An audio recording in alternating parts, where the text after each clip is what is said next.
left minus for the characteristic. All right.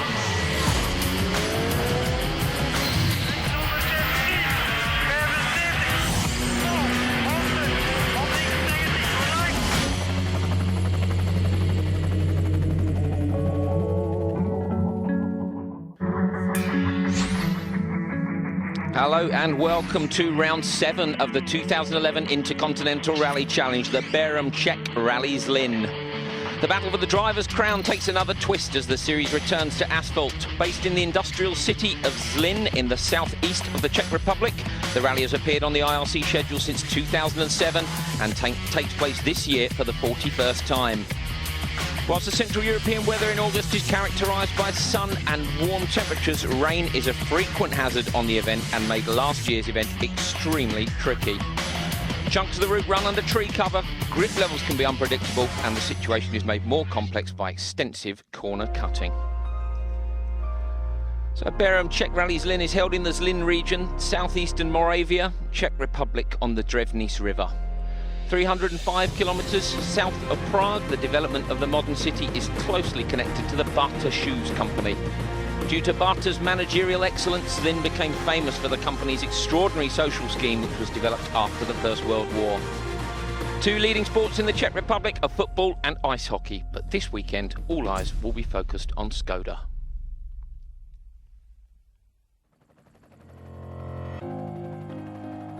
So these are the championship standings coming into round 7. Juho Hänninen leading despite missing 2 rounds of the championship.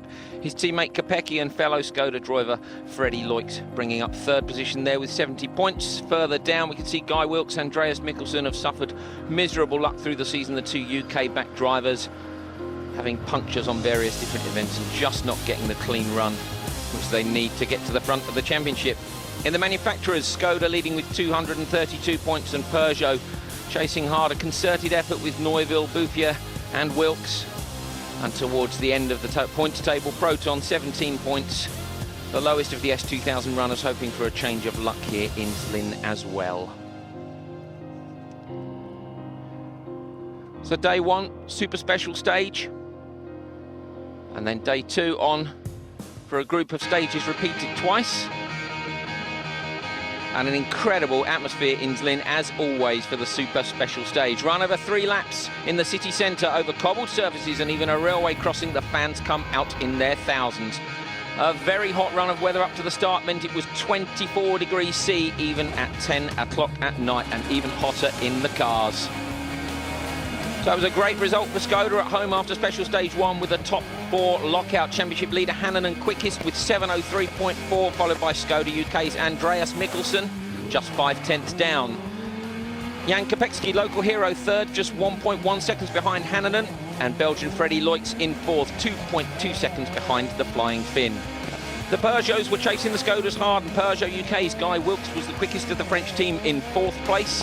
Behind the British driver comes Tour de Course winner Thierry Neuville, who loses 5.3 seconds, and Frenchman Brian Bouffier, who is 7th, 8 seconds off the pace of the leader.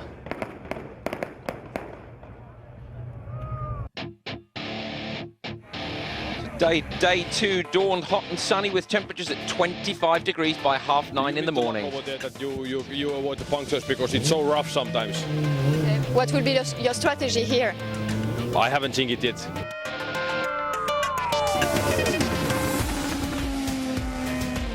So Hänninen was running 2nd on the road, the overnight leader. He thought he had a puncture on the front left corner after feeling a big vibration halfway through the stage. He loses 9.6 seconds to the leading pace thanks to this, knocking his confidence, and slips to 6th in the overall standings. Skoda UK's Andreas Mikkelsen put in a great performance last night on the super special stage and seems to have found renewed confidence in the Fabia S2000 in recent rallies. Like all the front runners, Mikkelsen is on hard compound tyres. In these hot conditions, he sits 4th fastest on the first stage of the day. He's only half a second behind Hänninen, and with Juho's problems, Andreas moves into the lead. Guy Wilkes, Peugeot UK.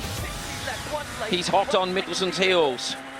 Wilkes sets the fastest time on special stage 2 and sits just 1/10 of a second behind the Norwegian overall. Look at these roads, typical Zlin roads, very narrow, very bumpy. He had a good feeling in the car. He pushed hard throughout the stage, concentrated on finding a good rhythm, And it's Phil Pugh's birthday today, so a great way for him to celebrate the birthday with the first fastest time of the day. Jan Kopecky. Thousands of fans out to see the Czech driver on his local event. Yeah, of course I feel great because, as you said, it's my home rally, and we have a lot of fans over here. Skoda has a lot of fans over here, so we will try to enjoy the rally, and of course we try to win, but it will be very difficult, I have to say. Now, Kopecky won the event here in 2009, Skoda's home event as well as his, using every inch of the road and a little bit more there. But last year he used a few inches too many and he exited the event on the last day while he was leading. Freddie Loix, third overnight. Like last year we have been fighting and still the second of the last stage for the victory, so of course it will be very difficult.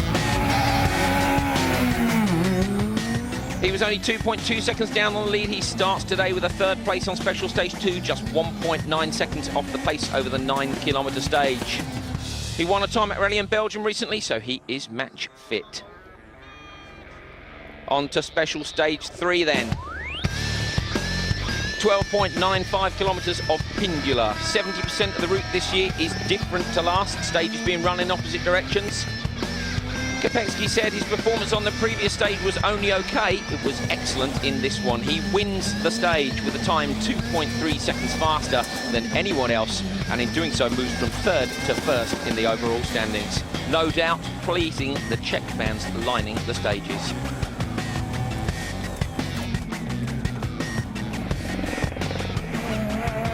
Guy Wilkes continues his good start to the rally for Peugeot UK. After his fastest time on the previous stage, he finishes second on special stage 3. Wilkes has shown strong pace at times in the season, but has had bad luck, which has blighted his results. Having found a good setup on his Peugeot 207 S2000, the car works well, and Wilkes is enjoying his run in second overall. Just 2.1 seconds off the new overall leader, Kopecky. Brian Bouffier. French driver in a works 207 S2000, away from the start with masses of revs. He was running first on the road today, benefits from a nice clean surface, no one cutting in front of him. He can choose exactly the line he wants. He finishes the stage third, 2.4 behind Kopecky and just a tenth off the pace of Wilkes. His time on the stage is good enough to see him climb the overall rankings too, from 7th to 5th place, just 10.1 seconds off the lead.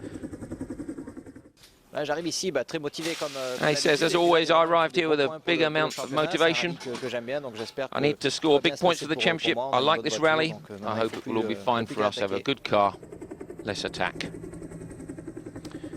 So Pavel Volusek, Czech crew member, and his co-driver Zdeněk Hruza had a big off in their 207 S2000.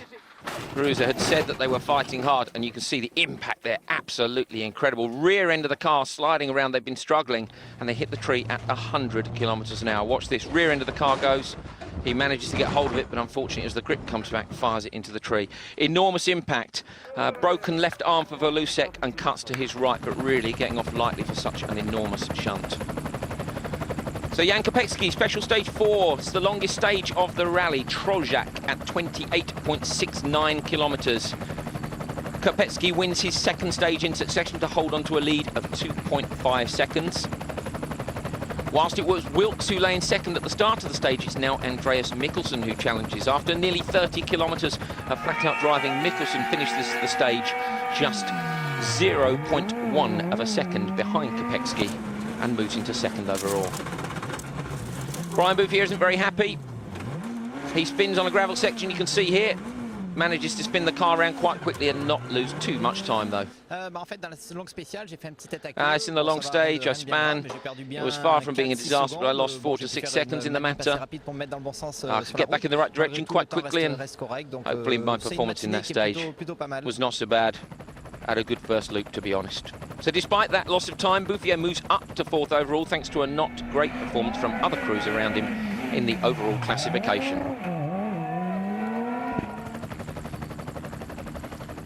So Freddie Loix went against the general thinking in the hot weather, and he took a soft compound tyre choice. He finishes this stage in 6th place and loses 10.8 seconds to Kopecky, dropping him from 4th to 5th overall.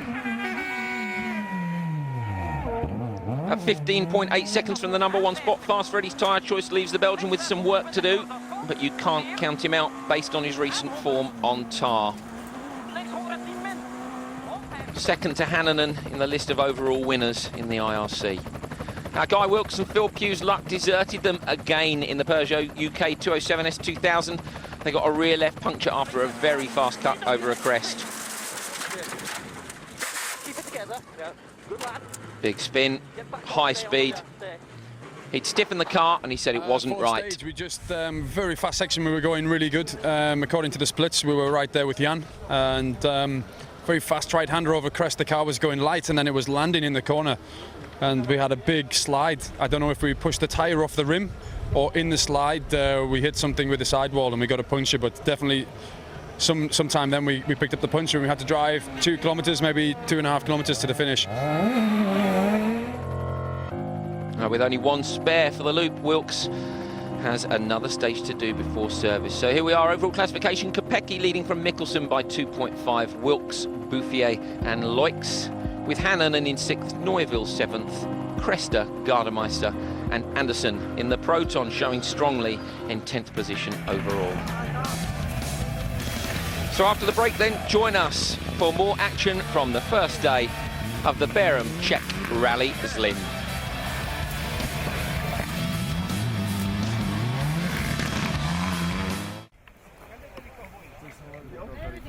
Special stage 5, and Brian Bouffier upped his game. The 11.4 kilometre turn 1. He's quickest on this stage at 6 minutes 30.9. With a car that he described as just fantastic, he finds a great level of confidence, which you can see here, and he attacks with the work supported 2:07. With the stage win, Bouffier maintains his 4th position overall, while at the top of the leaderboard, Kopecky increases his lead over Mikkelsen to 5.8 seconds.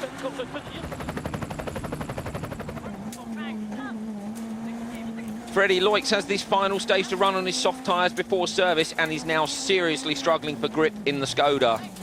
With limited confidence in the car, he finishes 6th in the stage and drops behind Hannanen in the overall classification. His incorrect tyre choice has hampered his morning, and the deficit to the lead, as you can see another big off here, has grown to 24.6 seconds. Not a great morning for Fast Freddy. He gave a big group of photographers a massive scare as well on one stage. Gian Domenico Basso, Italian driver, very much a tarmac specialist. He managed a 12th fastest time on special stage 4 in the Proton Sactria Nia S2000, but on special stage 5 he can only manage 21st of the IRC crews. He makes a small mistake a kilometre from the end of the stage. Here it is, outbrakes himself, just taps the fence, stalls the engine and loses some time trying to restart it. He loses 5 places, he now lies 16th overall, 2 minutes and 9 seconds behind the leader Kopecky. Roman Cresta, local driver, ex-Ford WRC man. He also has an issue in this stage. He had a massive shunt last year. Picks up a left front puncture on his privateer Skoda 7 kilometres from the end of the test, and it costs him more than a minute. He was in a comfortable 8th place before the puncture and unfortunately drops down to 15th, and he's just in front of Gian Domenico Basso's Proton.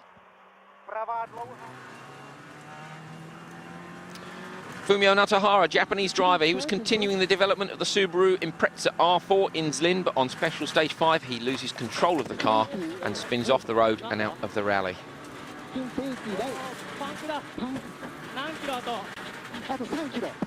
He's only in 51st position in the overall classification at the time, and similar R4 specifications were running quite a long way ahead. There we are, so not quite a spin off the road, then driving with a puncture and loses control of the car and ends up in the trees. Not a good day for him. So back in the service park, the crews had headed back. One man very pleased to get there was Juho Hannanen.